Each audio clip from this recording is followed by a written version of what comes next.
Davomi ham qaranglar, o'tganlik narsalar bu yoqda o'sha hozir o'tgan dispatcher nima, router nima, yuzakroq o'tdi. Bu safar to'liqroq, yana qo'shimcha narsalar bilan o'tiladi. Plus o'ziga yarasha yana bir ikkita qo'shimcha funksiyalari ham o'tiladi. Уже keyingi darslardan knopkalar, boshqa nimalar bilan boshlayveramiz. Xo'p, dispatcher nima ekan? Dispatcher botning markaziy boshqaruvchisi bo'lgan. FastAP'da ham markaziy boshqaruvchi FastAP app'ni o'zida. O'sha misolda tushuntirdim sizlarga. Ya'ni FastAP app'ni ochamiz, o'shanga qolgan routerlarni olib ketamiz, u ishlayveradi. Ya'ni biz ishga tushirganda nima orqali ishga tushiramiz? O'sha UV-Core main app deymiz, FastAP'da. Xuddi shunday bu yerda o'sha Telegram botni ishga tushiruvchi narsa dispatcher bo'lgan. Dispatcher degani dispetcherdan mana qilsam bo'ladi. Ya'ni o'sha boshqaruv undan bunga yo'naltirib beradi, shunaqa narsa.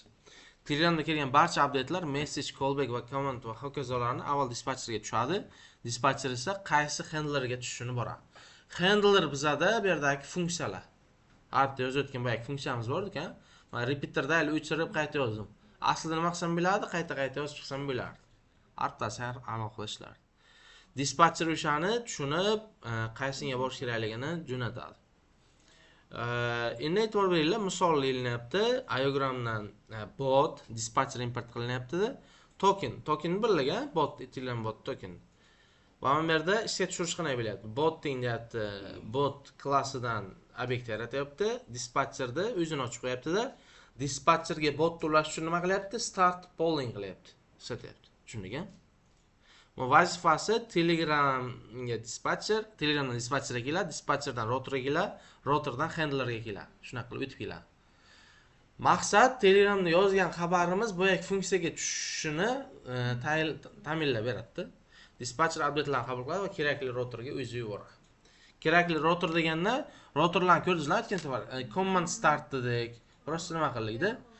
Endi ana shu routerlarni keyingi nimalarida sal mukammalroqini o'tamiz.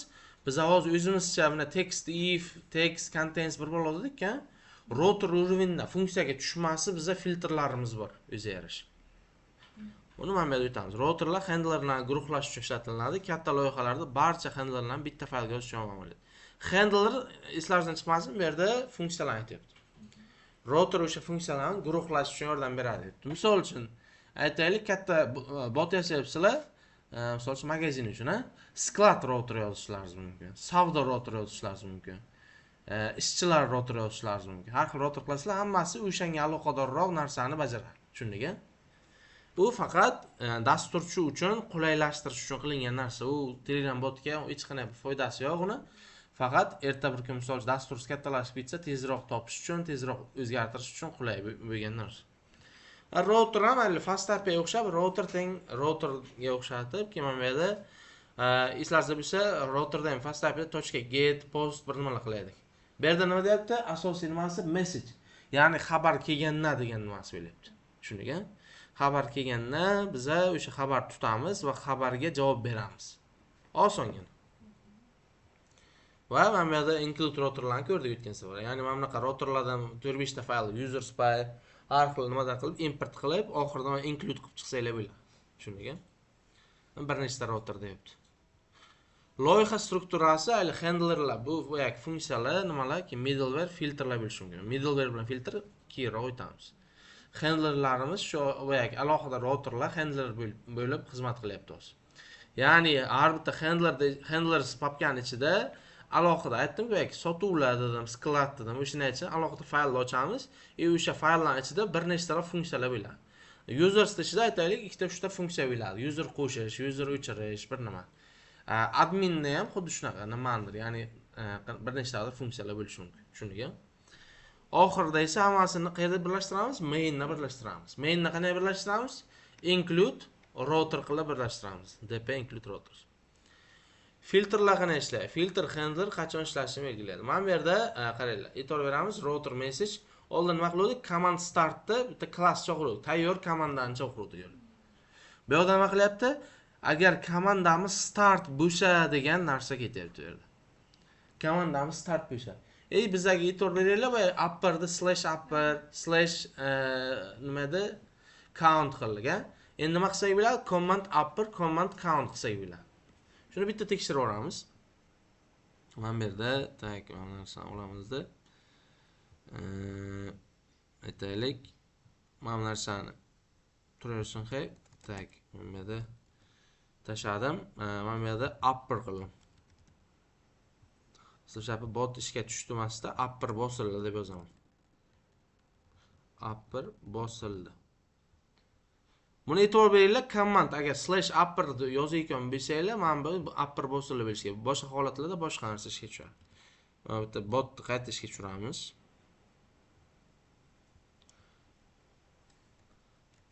Upper yozsam, upper bosildi bo'lyapti.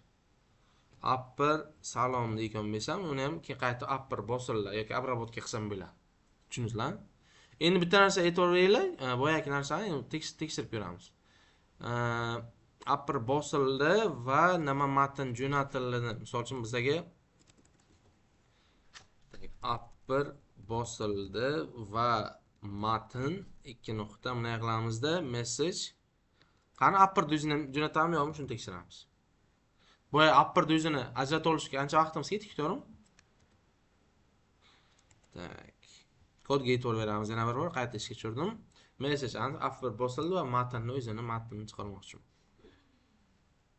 Upper qilamiz. Hello qilamiz. Ko'ryapsizlarmi? Matn baribir bizga foyda bermadi. Polni tekst o'zini qaytarar ekan. Boyagi ishni baribir amalga oshirar ekanmiz. Tushundingmi? No, bizga boyagi if else qilishdan ko'ra bu qulayroq. Command, misol uchun count qilsam shuni o'zida count qilaman. Teshga tushiraman qaytadan.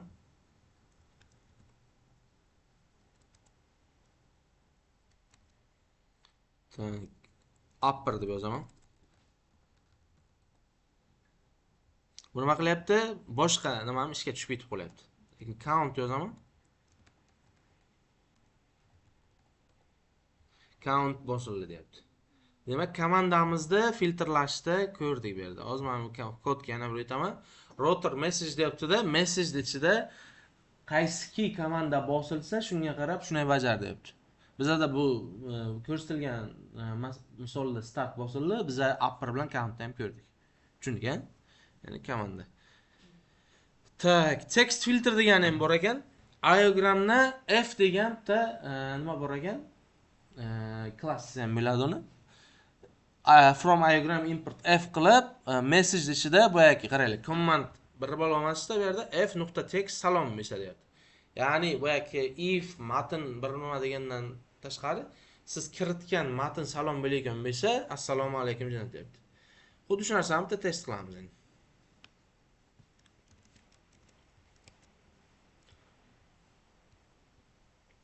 Bu juda primitiv hisoblanadi. Misol uchun uni olib kelaman. Handlerlarni ko'ryapsizlarmi? Ko'payib ketaveryapti. Har safar qo'shganda. Bitta o'chiramiz. Murakkabroq botlarda shu handlerlar misol uchun 100 ta, 150 tagacha chiqib ketadi. Ular fayllarga ajratmasangiz routerlarga chalkashsiz ehtimol katta. Hello deb yozaman. Spoiler qilyapman. Salom deb yozaman. Assalomu alaykum deyapti. Tushunyapsizlar? Salomni kichkina harf bilan yozaman. Unga tushmayapti. Chunki biza u yoqda qat'iy shart bermadik. Mana bu yerda nima deyapti? F text salom deyapti. Biza misol uchun lower qilsak agar bo'lishi mumkin edi. Misol uchun C. O'chirib qo'ygan bo'lsam salomni ham ishlaydi, nimada ham ishlaydi deganni.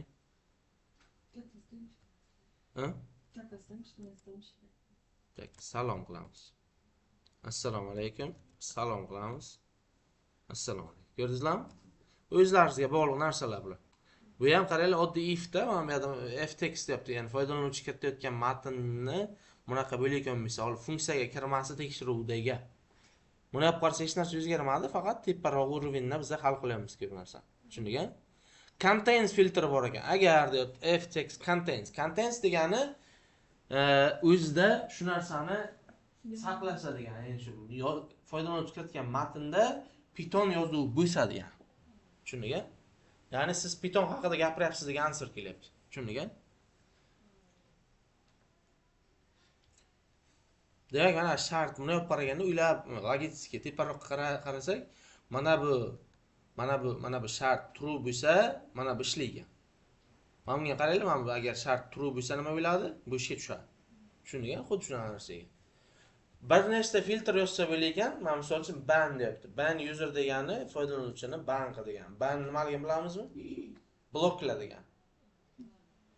Agar deyapti command ban kelsa yoki deyapti userni idsi shu bo'lsa deyapti foydalanuvchini ban qil deyapti. Tushundingmi? Ya'ni qaysidir foydalanuvchi blok qo'yilgan, bu bo'lsa ban user. Endi ban user deganda bu yerda qanaqadir ish bajarish kerak, bu yerda hozir hech narsa qilmayapti. Pustoy handler bo'lyapti. Kreditni to'lamagan nimani blok qilish.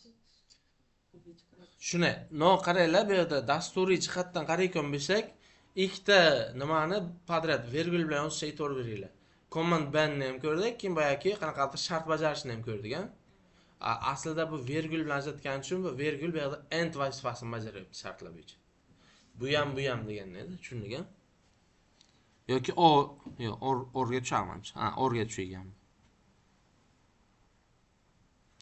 Custom filter deyapti. O'zlaringiz filtr yozolsanglar bo'lagan. Men command qildik, xuddi shunaqa narsada. Misol uchun is admin degan filtr yozsanglar bo'lagan. U mana class yoziladi. Base filter yana Pydantikga o'xshab ketadi ham. Call, ya'ni o'sha filtr choqirilgan degani, call degani o'sha. Endi mana shablonda bunday qarasa yodlab bo'ladi. O'sha xabar keladi, xabarni nimasi bo'yicha sizlar filtr yozasizlar. Mana bu yerda qo'lda yozilgan narsani sizlar nima qilsanglar bo'ladi? Bitta klassga o'rgsanglar bo'ladi. Foydalanish deyapti, mana bu yerga isadmin deb qo'yib qo'yasizlar. Qo'lda yozmaysizlar. Keyin o'zgartirish kerak bo'lsa, isadminni o'zgartirib qo'yaveradi. Bu sal advanced уровеньda qilsanglar ham bo'ladi, qilmasanglar ham bo'ladi. Middleware nima edi? Biza fast API'da middleware o'tdikmi? Nima edi middleware? Tekshiribda ana qiladi. Routermi? Nima edi? O'sha hammasini jamlaydi. O'zi bilan buni filtrdagi vazifada. Filtr. Da, o'xshaydi, filtrga o'xshaydi. Biza o'sha xabar bilan handlergacha oraliqda masofada middleware bo'ladi. Filtrdan ham oldin kelgan middleware. E'tibor beringlar. Message, middleware, filter, keyin handler kelyapti. Middleware yasash qanday bo'ladi? Logging middleware, ya'ni vaqt kelgan narsani iogramimizning base middleware bor ekan, call chaqirganda bizda nimalar bor ekan? Parametrlar aytib beramiz, self. Bu classdek, to'g'rimi? Handler bor ekan, qaysi funksiya, event bor ekan, data bor ekan. Event degani o'sha yangi kelgan update o'rdan. Telegramdan kelgan update. Message bo'lishi mumkin, boshqa bo'lishi mumkin, event hisoblanadi-da. Tushundingmi? Nima qilyapti? Boyagi print new update, yangi update keldi deyapti, xabar beryapti-da, keyin resultni o'zi ajratib olyapti. O'zimiz fast API'da middleware'larni ishlatib olardik, to'g'rimi? Response ola olardik. Nima qilyapti? Await handler qilyapti-da, event qilyapti, data beryapti. Data, mana bu yerda sizlar middleware urovingda qanaqadir data bera olishlaringiz mumkin. Ulash deyapti, router message middleware deyapti. Ya'ni mana bu yerda bitta ulab qo'yasiz middleware, tamom. Doim shu narsa ishlaydi. Qaranglar, user middleware har safar userni DB dan olish kerak bo'lgan bo'lsa, middleware urovingdan misol uchun olamizda userni bera olamiz. Bu nima degani? Misol uchun Telegramda shunaqa vaziyat bo'ladi, sizlar yozishlaringiz kerak. Misol uchun foydalanuvchi yozdi va u haqida ma'lumot sizlar ma'lumotlar bazalaringizda turibdi. User yozganda middleware orqali biz o'sha userning ID'sini boshqasini olib olamizda, bazaga zapros tashab, kerakli ma'lumotimizni olib, qaytib bunga jo'natamiz handlerga. Handler bizning funksiyamiz. O'zi bizga tayyor bazadan olingan switch bitta user kelib turadi. Tizimimizda bor user. Biz boyagi handler ichida userni qidirib bir nimalar qilmaymiz. Tushundingmi? Endi shunaqa holatda ishlatsa bo'ladi. Middleware tushundingizmi? Ishlatib ko'rsak ham bo'ladi. Misol uchun mana bu yerga new update ni ishlatib ko'ramiz. Logging middleware qilamiz. Bu yerda teparoq qolib kelamizda logging middleware qilaylikda, keyin ulashimiz qaranglar. Ulashimiz router deyapti, message deyapti qaranglar. Router message middleware bo'lyapti-da, nima qilyapti? Buni ulab qo'yapti. Tak, logging Middleware qilib obyektni yaratib beradi. Endi e'tibor beramiz. Bitta Telegram 3 raqami.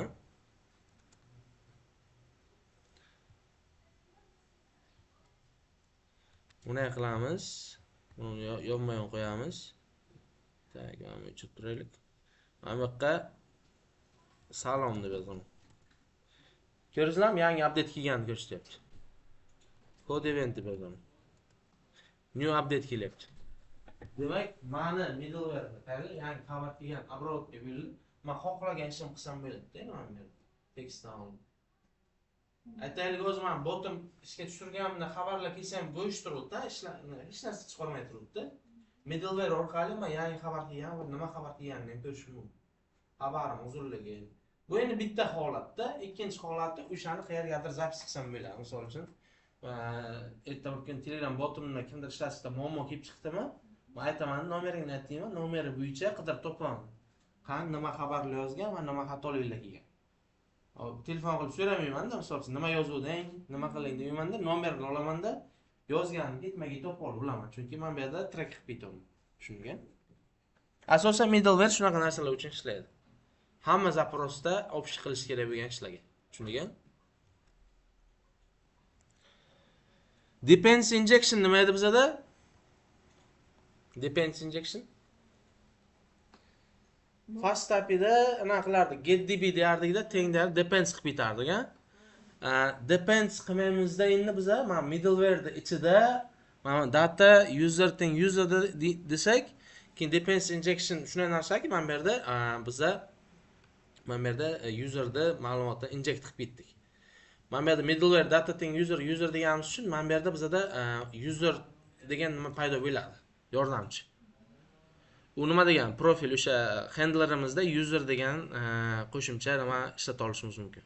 Ya'ni men datani olib, userlarni olmayman-da, datani ichida o'sha qo'shimcha nima o'zgaruvchilar, istochniklar paydo bo'ladi. Istochnik degani nima degani? Misol uchun men middleware urovenda datani ichiga qo'yib ketgan har xil ma'lumotlarim, u ma'lumot istochniklari bo'ladi. Istochnik degani manbalarda, o'sha manbani ixtiyoriy handlerda o'sha manbani o'zini kaliti bilan chaqira olyapti.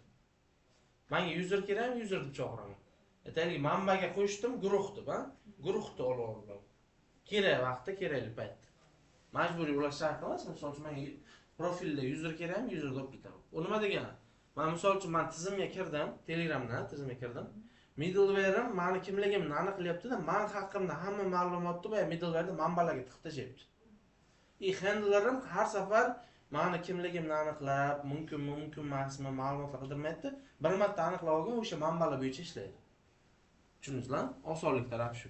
Endi bu sal murakkabroq, advancedroq uровень hisoblanadi agar qiynalayapman, tushunmayapman desanglar, yagona masala.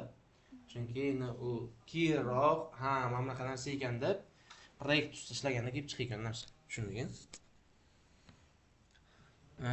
Kim nima tushunadi ana shuni? Dependency injection foydasi bor ekan? O'sha bitta manba anaqa qilib qo'yadi, misol user bir bo'lsa, o'sha ma'lumotlarni to'plab qo'yadi. Endi birinchi bitta holatida u har safar ma'lumot to'plashda ham ehtiyot bo'lish kerak. Har safar bazaga o'qisa, har bitta xabarga xabar ketaveradi-da. Agar ma'lumot oldinroq olingan bo'lsa, qayta o'qimaykan qilib cache bor edi-ku, bunaqa. Shuni qilib qo'ysam bo'ladi. Endi u qo'shimcha narsa-da. No asli ma'nosi shu. Siz aytgandek, ba'zi nimalarga connection bir joyda saqlash, middleware urovini. Shuni. Alohida chaqirsa ham bo'ladi, no ziyod ish bo'ladi-da, hamma joyda ko'p ishlatiladigan narsalar middleware qilib ketsa bo'ladi, dependency injection. Tushundingmi? Testlashda bu fiksturaga o'xshash narsa. User qilinyapti. Dispatch qilinyapti. Mana bu yerda database inject qilyapti. Middleware'ga DB database qilib ketyapti-da, mana bu yerda DB ni ishlatyapti. DB da keyin qayta ishlatyapti. Ya'ni men middleware urovini DB ni inject qildim. Endi любой handlerni DB ni chaqirish orqali database ga dostupim bo'ladi. Tushundingmi? Shunaqa narsa. DB ni middleware'da inject qildim. Inject degani xuddi shpritsdan ukol urgandek gap. Ya'ni shu men berdim, shu dasturimga shuni joylashtirdim va u любой joyda dostup bor degan. Tushundingmi? Telegram user, dispatcher, router, middleware, filter, handler.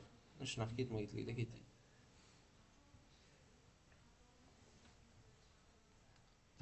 Keyingi esa finite state machine. Zo'r narsa yo'q. Murakkabroq botlarga o'tamiz uje. Mavzuni tushundingizlarmi? Sizlarga vazifa bo'ladi. Men bu bo'yicha vazifa tashlayman. Keyin esa hozirgi o'tgan darsim nimasi qoldi? 3 tami qoldi sizlarga. O'shani bajarib qo'yish bilan. Okay?